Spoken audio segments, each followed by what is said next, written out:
Wise woman gets shut down. You pick up the phone. In this video, I'm going to share with you the details of a letter sent to a local newspaper columnist.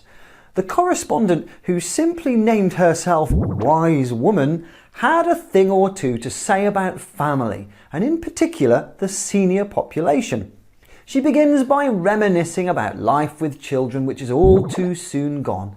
The children grow up and leave home, often then marrying, and then they themselves have children, the beloved grandchildren.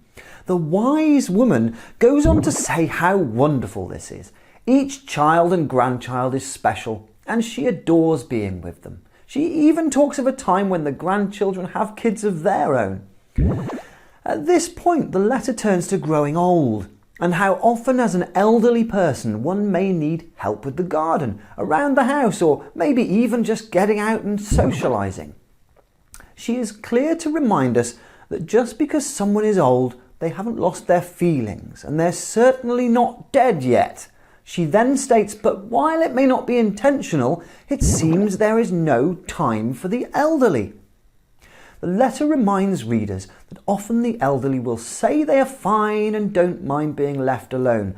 But the reality is that for the elderly, life is lonely at times. Most of the time, no one in the family calls or asks if their elderly relative needs anything. She reminds us that it takes very little time to make a phone call and check in every now and again. Indeed, for the elderly person, the love they have for their family is still strong and present.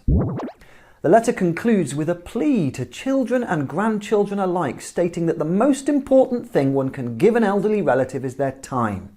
It's a precious gift that costs nothing. Her final words remind us that we too will one day be old.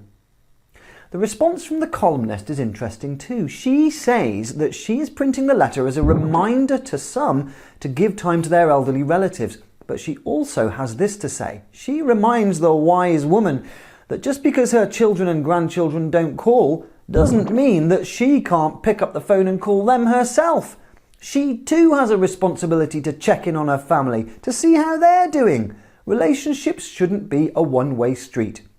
She finishes by saying, if you're not fine and need help with something, ask for it.